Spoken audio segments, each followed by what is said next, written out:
वेदों की सुंदर रीत बांधे हृदयों की प्रीत। वेदों की सुंदर रीत बांधे हृदयों की प्रीत। संकल्पों के नाद से चेतना जगाती है। संकल्पों के नाद से चेतना जगाती है। भाई की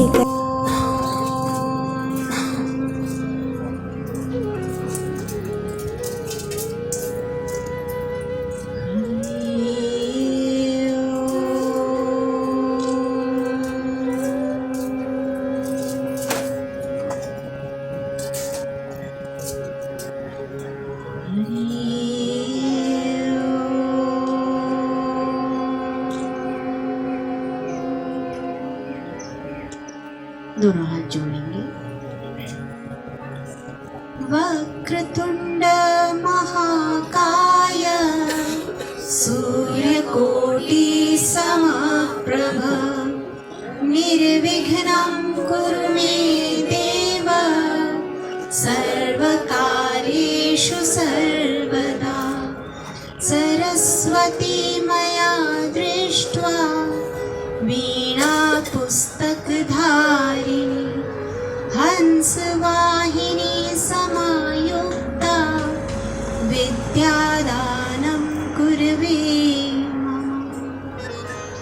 गुरुर्ब्रह्मा गुरुर्विष्णु गुरुर्देवो महेश्वर गुरुर्साक्षात् परब्रह्म तस्मै श्री गुरवे नमः।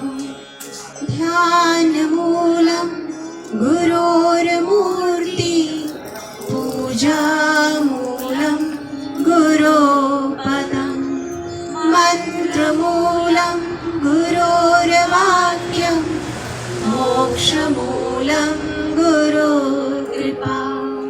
त्वमेव माता च पिता त्वमेव त्वमेव बन्धुश्च सखा त्वमेव त्वमेव विद्या द्रविणं त्वमेव त्वमेव सर्वं मम देव देव त्वमेव सर्वं मम देव देव।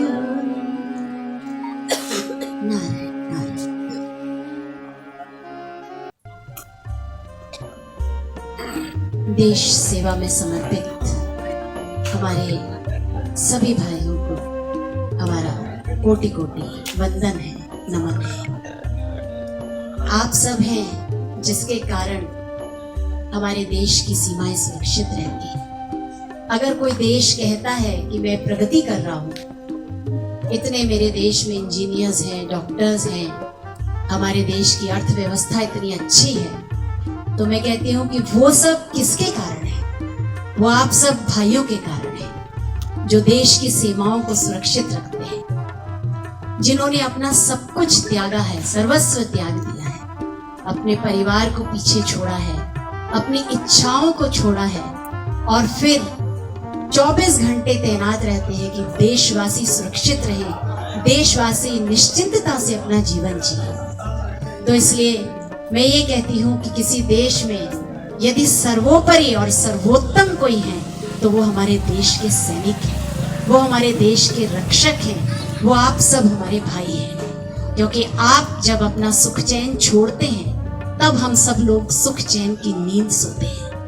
आप सब जब अपना सब कुछ छोड़ते हैं तब देश प्रगति करता है। क्योंकि यदि आप सब ना हो तो हम सब बहनें जैसे मुक्त गगन में पक्षी उड़ान भरते हैं, ऐसी उड़ान न भर सके। यदि आप सब भाई लोग ना हो तो हम सब माताएं, बहनें, बच्चे जिस प्रकार से अपने आप को सुरक्षित महसूस करते हैं वैसा कभी महसूस न कर सके। तो इसलिए यदि सर्वोपरि योगदान किसी का है देश की उन्नति में तो वो हमारे फौजी भाइयों का है, हमारे फौजी जवानों का है।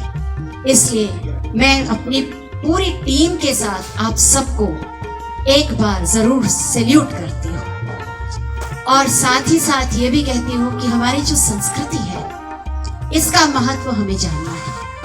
सनातन संस्कृति यही सिखाती है कि देशभक्ति हो हमारे जीवन में। सनातन संस्कृति यही सिखाती है कि अपनी संस्कृति के लिए प्यार हो हमारे जीवन में। क्योंकि आज कहीं ना कहीं हम सब देखते हैं कि पाश्चात्य जगत का इतना प्रभाव पड़ता जा रहा है कि हम अपनी संस्कृति से दूर होते जा रहे हैं। लेकिन हमारी संस्कृति वो है जो आज भी विश्व का मार्गदर्शन रखने की ताकत रखती है। हमारी सनातन संस्कृति वो है जिसमें वैदिक ज्ञान दिया गया है और यही वेद पुराण है जिनसे सब धर्मों ने प्रेरणा पाई है और फलीभूत हो रहे हैं। क्योंकि कहते हैं कि वेदों में जो श्रुतियां लिखी गई है वो हमारे ऋषि मुनियों ने जब ध्यान साधना की तो उन्होंने ईश्वरीय ध्वनि का श्रवण किया और उससे उनको बनाया। तो इसलिए हमारी जो सनातन संस्कृति है इसका आदर करना आपका और हम सबका कर्तव्य है। और हमारी संस्कृति में पर्व त्योहार वर्ष भर में आप देखते हैं कि समय समय पर आते रहते हैं। कभी दीपावली का पर्व है तो मिठाई खिलाते हैं हम एक दूसरे को। होली आती है तो पिचकारी से रंगों का छिड़काव करते हैं। उत्तरायण का पर्व आता है तो तिल के लड्डू हम एक दूसरे को बांटते हैं। और रक्षाबंधन का पर्व आता है तो रक्षा सूत्र बांधते हैं। और इन सब में सर्वश्रेष्ठ पर्व यदि है तो वो रक्षाबंधन का पर्व है। क्योंकि पिचकारी एक दिन के बाद व्यक्ति भूल जाता है, मिठाई खा करके भूल जाता है, तिल के लड्डू खा करके भूल जाता है। लेकिन जो रक्षा सूत्र हम भाई की कलाई पर बांधते हैं वो वर्ष भर हमारे भाइयों की रक्षा करता है। और सूत्र कितना महंगा है इसका कोई महत्व नहीं। सोने का है, चांदी का है, कि धागे का है, कि किसका है। महत्व है कि उसके पीछे भाव क्या है। महत्व है कि जब बहन अपने भाई की कलाई पर उस राखी को बांधती है तो वो मन में क्या विचार रखती है, कैसे स्वप्न देखती है कि मेरे भाई कैसे होंगे, कैसा उनका जीवन होना चाहिए। तो आज हम सब बहनें महिला उत्थान मंडल की तरफ से आए हैं आप सबको रक्षाबंधन का पर्व के अवसर पर शुभकामनाएं देने के लिए। और जैसा मैंने कहा कि हम अपने ऋषि मुनियों को नहीं भूल सकते क्योंकि उन्होंने ही हमारे को शास्त्र दिए हैं। और जिसके जीवन में धर्म नहीं है, जिसके जीवन में अपने कर्म का महत्व नहीं है, कर्तव्य पालन नहीं है, वो कभी भी सफल नहीं हो सकता। और आप सब सेना के नौजवान भाई लोग हमेशा कर्तव्यनिष्ठ हैं, तत्पर हैं। क्योंकि यदि आप तत्पर नहीं होंगे, आप सजाग नहीं होंगे तो हमारा जीवन चिंताओं से भर जाएगा। तो इसलिए फिर से मैं आप सबको वंदन करती हूँ, नमन करती हूँ। और हमारी संस्कृति ने पर्वों को इसलिए महत्व दिया है क्योंकि जो पर्व है ना वो सिखाते हैं कि किस प्रकार से हम अपने शरीर को स्वस्थ रखें। जो पर्व है वो हमें सिखाते हैं कि हमारा मन किस प्रकार से व्यापक बने। हमारे जो पर्व हैं वो हमें सिखाते हैं कि कैसे हम अपने सामाजिक रिश्तों को निभाएं, कैसे एक दूसरे के लिए शुभ भाव करें। क्योंकि वर्ष भर में कभी कभी मनमुटाव हो जाता है, राग द्वेष भी हो जाता है,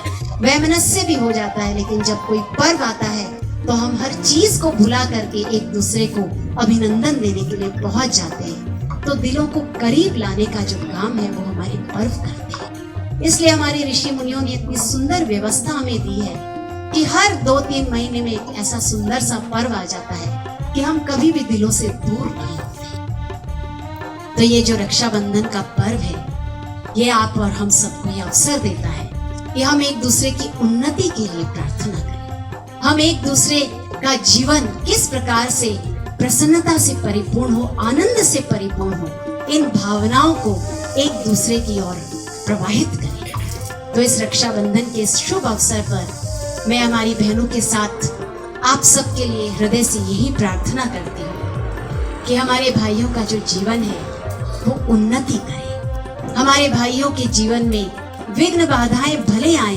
लेकिन ईश्वर उन्हें वो साहस दे कि वो उन विघ्न बाधाओं के ऊपर पैर रख करके आगे बढ़ता जाए। हमारे जो भाई हैं वो केवल ऐहिक जीवन न जिए, उनके जीवन में आध्यात्मिकता भी हो, उनके जीवन में इस बात के लिए भी सजागता हो कि ये मनुष्य जन्म हमें क्यों मिला है। ये मनुष्य जन्म हमें केवल खाने पीने सोने के लिए, परिवार पालने के लिए नहीं मिला, लेकिन जो मनुष्य जन्म का लक्ष्य है मोक्ष की प्राप्ति, अपने अमरत्व की अनुभूति, उसको भी करने के लिए मिला है। और उसके विषय में हमारे ऋषि मुनियों ने शास्त्रों में इतना सारा ज्ञान दिया है। तो आज मैं यही प्रार्थना करूंगी इस रक्षाबंधन के अवसर पर कि हमारे भाइयों की भी तीसरी आंख अर्थात उनका शिव नेत्र विकसित हो, उनके ज्ञान चक्षु खुले, उनको भी अपने आत्म परमात्मा स्वरूप का बोध हो जाए इसी जन्म में, और 84 के चक्कर से छूट जाए, जन्म मरण के चक्कर से छूट जाए और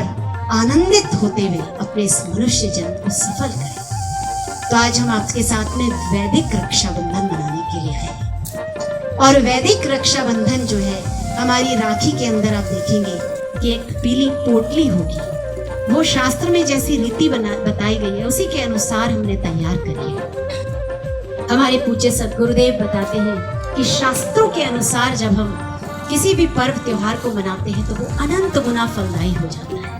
इस पोटली के अंदर में सबसे पहले उसके अंदर हमने डाली है सरसों। सरसों जो होती है वो तीक्ष्ण होती है स्वभाव की। तो हमारे सेना के जो भाई हैं नौजवान, उनके जीवन में भी तीक्ष्णता होनी चाहिए कि हमारे जीवन में कोई भी कमियां न रह जाए।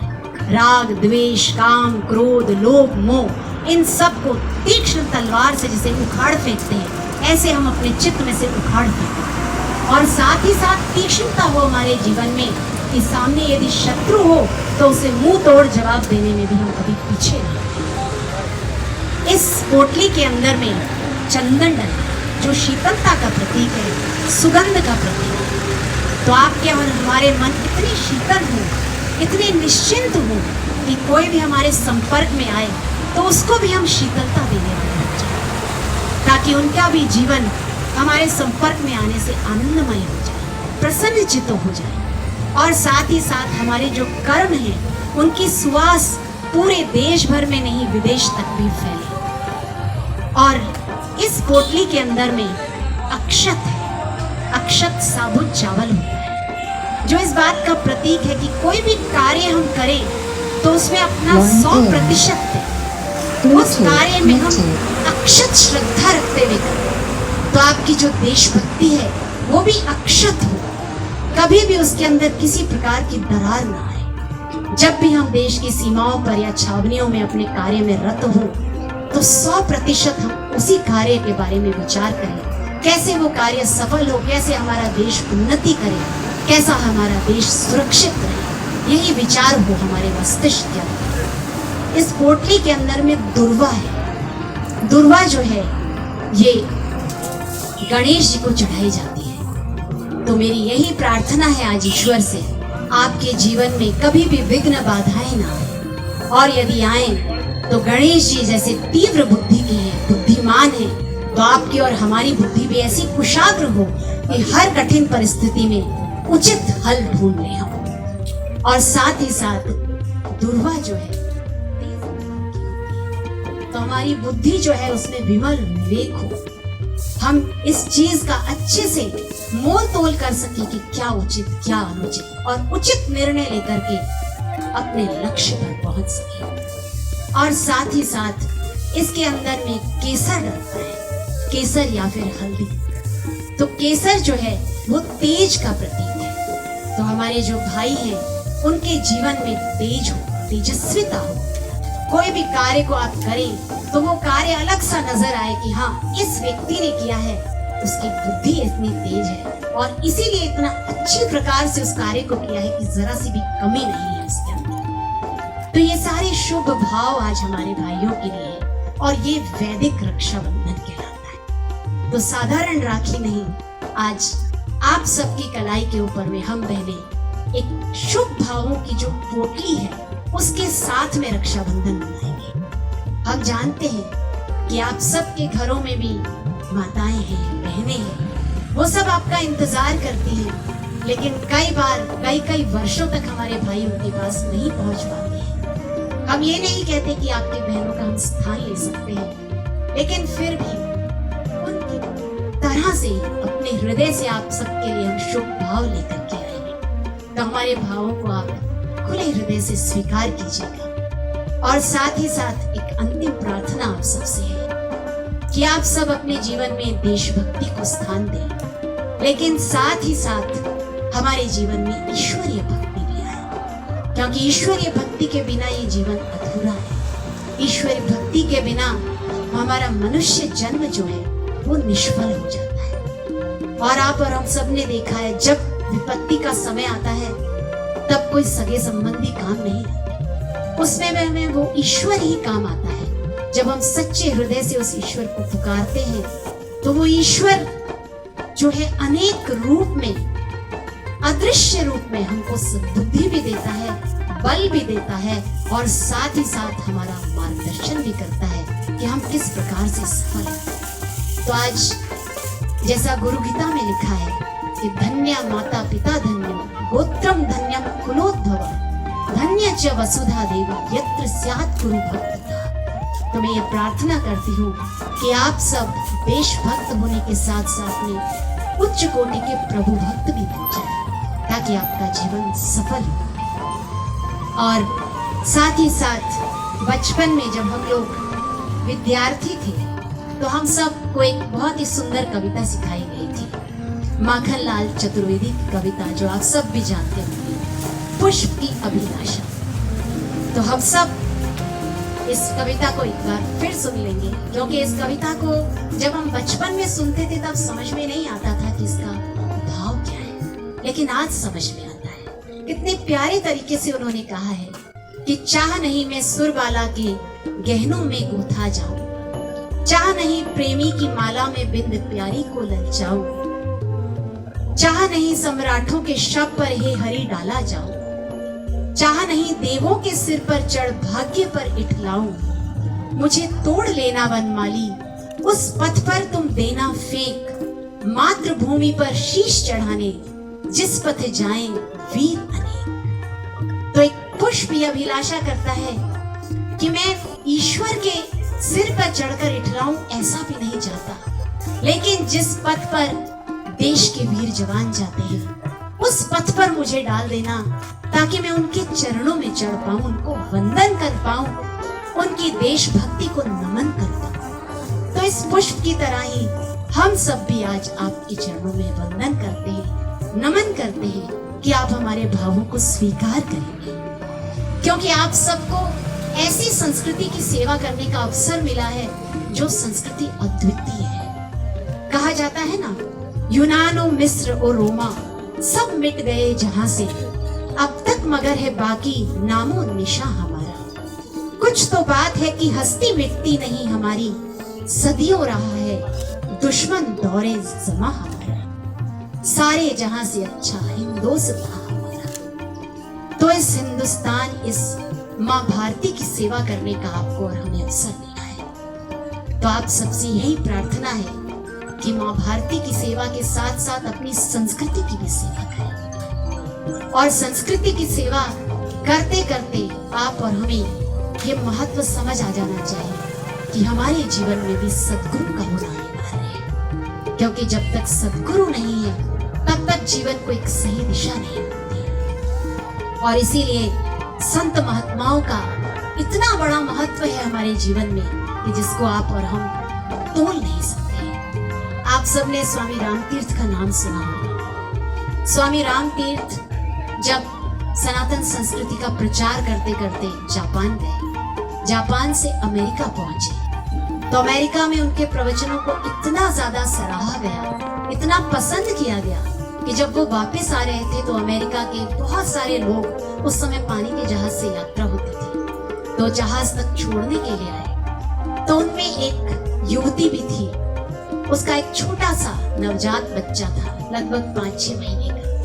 वो अपने बच्चे को गोद में लेकर के आई और उसने स्वामी रामतीर्थ से कहा कि Swami ji, give blessings to my child that he becomes like you. तो स्वामी जी उनकी तरफ देखने, क्योंकि उसने क्या कहा था कि आशीर्वाद दीजिए कि मेरा बच्चा आपके जैसा बन जाए।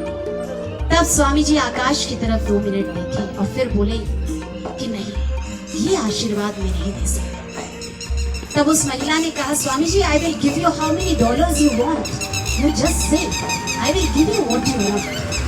तब स्वामी जी ने कहा कि नहीं, पैसों से भी नहीं हो सकता। तो बोली क्यों, व्हाई? तब स्वामी जी ने कहा कि मेरा जैसा बनने के लिए इसको एक भारतीय माँ की कोख से जन्म लेना पड़ेगा और हमारे शास्त्रों का अध्ययन करना पड़ेगा और किसी सद्गुरु की शरण लेनी पड़ेगी, तब ये मेरी तरह से महान बन सकता है। तो आप और हम कितने सौभाग्यशाली हैं कि भारतीय माँ के गर्भ से हमने जन्म लिया है। इस भारत भूमि की रक्षा में हम सेवारत हैं और शास्त्र हमारे पास है, हमारे ऋषि मुनियों की भी में। तो आप और हम कितने ज्यादा गौरवान्वित हैं आज कि इसी पवित्र भूमि पर हमारा जन्म हुआ है। और किसी भी देश और संस्कृति की बात आती है तो हम इस बात को बिल्कुल नहीं नकार सकते कि सर्वश्रेष्ठ संस्कृति यदि कहलाती है तो हमारी सनातन संस्कृति कहलाती है। कोरोना काल जब आया तो कोरोना काल ने सिद्ध कर दिया कि सर्वश्रेष्ठ संस्कृति यदि कोई है तो आज भी वैदिक संस्कृति ही सर्वश्रेष्ठ है। लोग जब हजारों की तादाद में मरने लगे तो उस समय पर अनेक देशों ने, किसी ने तुलसी माँ की शरण ली तो किसी ने गंगा जल को दवाइयों का उत्पादन करने में उपयोग किया, किसी ने देसी गौ माता के गोबर के कंडों को जलाकर उसकी राख को छानकर पानी में डालकर उसका ऑक्सीजन की मात्रा अनंत गुणा बढ़ा दी और उससे अपने प्राणों की रक्षा की। ये सब समाचार अखबारों में छपे थे। तो आज फिर से सनातन संस्कृति ने इस बात को सिद्ध कर दिया है कि खड़े हैं सीमा पर, वरना हमारी तरह राखी तो उनके भी है घर पर। उनकी वजह से ही पूरा होता हमारा हर अरमान है। हम हैं रक्षित तब तक जब तक रक्षक भाई मेरे जवान है। सीमा पर लड़ते हैं वो, लक्ष्य है उनका आर या पार। हर बाधा को झेलते हैं, हर मुश्किल से लड़ते हैं, कभी ने पीछे मुड़ना जाने जब सरहद पर बढ़ते हैं। उन्हीं के कारण मना रहा है भारतवासी हर त्योहार, उन्हीं के कारण मना रहा है भारतवासी हर त्योहार। तो अब हम अपने रक्षाबंधन का कार्यक्रम आरंभ करेंगे और मैं बता दूं कि आज हम बहुत ही प्राचीन और आज वैज्ञानिकों ने भी सिद्ध किया है कि मंदिर की जो ऊर्जा है उसमें सकारात्मकता बहुत होती है, चर्च की ऊर्जा में भी बहुत है, ओंकार के उच्चारण में भी बहुत है, लेकिन सबसे ज्यादा यदि ऊर्जा पाई गई है तो स्वस्तिक के चिन्ह में पाई गई है। तो इसलिए स्वस्ति वाचन क्यों करते हैं? जिससे कि हमारा हृदय और मन दोनों मिल जाते हैं। अभी आप सब उच्चारण करेंगे तो आप सबको महसूस होगा कि कितनी शांति हमें मिलती है केवल इसके उच्चारण से। और उसके साथ ही साथ हम आप सब के लिए महामृत्युंजय मंत्र भी लेकर के आए, शास्त्रों के वचन भी लेकर के आए और नरसी मंत्र लेकर के आए। नरसी मंत्र वो मंत्र है जो विकट परिस्थितियों में हमारे को बहुत बल प्रदान करता है। तो आप सब एक बार मेरे साथ में नरसी मंत्र का उच्चारण करेंगे। पहले मैं बोल दूंगी फिर आप बोलिएगा, क्योंकि ये वो मंत्र है जो संकटों की निवृत्ति करता है, अनिष्ट आपत्तियों से हमारी रक्षा करता है। और हमारे फौजी भाइयों के जीवन में तो संकट आपत्तियां प्रतिपल आती रहती है और इनसे खेलना उनके बाएं हाथ का काम होता है। तो सभी मिलकर के इस मंत्र का एक बार उच्चारण करेंगे। मैं बोलूंगी, आप लोग पीछे पीछे बोलिएगा। ओम उग्रवीरं महाविष्णु ज्वलन्तं सर्वतोमुखं नरसिंहभीषणं भद्रं मृत्युं मृत्युं नमाम्यहम्। ओम उग्रवीरं महाविष्णुं ज्वलन्तं सर्वतोमुखं नरसिंहं भीषणं भद्रं मृत्युं मृत्युं नमाम्यहम्। तो हम नरसिंह भगवान से प्रार्थना करते हैं कि जिस प्रकार से उन्होंने नरसिंह अवतार लेकर के किसकी रक्षा करी थी, आप लोग बताएंगे? सबको पता होगा, प्रहलाद की रक्षा करी थी, तो वैसे ही वो प्रभु हमारी भी हमेशा हमेशा रक्षा करे। तो अब मेरे साथ रिंकू बहन है, मैं उनको माइक देती हूँ। वो मंत्र उच्चारण के साथ रक्षाबंधन के कार्यक्रम को करवाएंगे।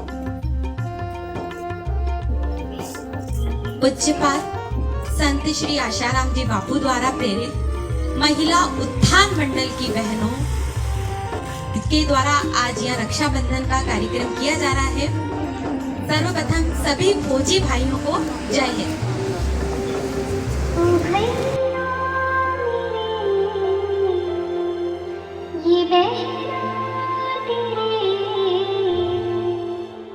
मंगल जीवन की करती है कामना।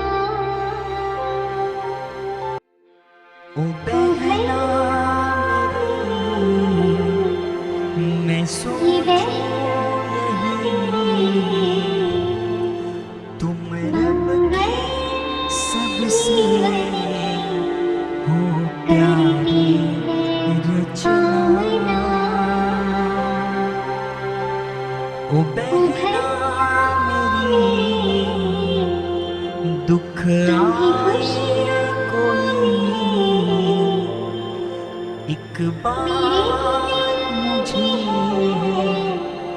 बस आकर कहना तुम खुश रहना हर पल हंसना दूर न मुझसे कभी होना मेरी बहना मेरी बहना।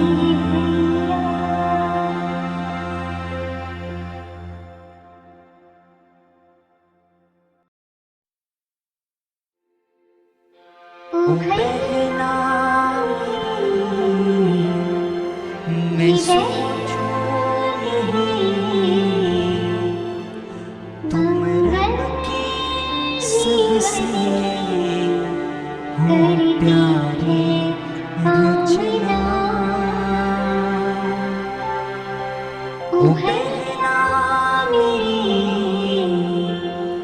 दुख आए कोई एक बार मुझे बस आकर कहना तुम खुश रहना हर पल हंसना दूर न मुझसे कभी होना मेरी बहना।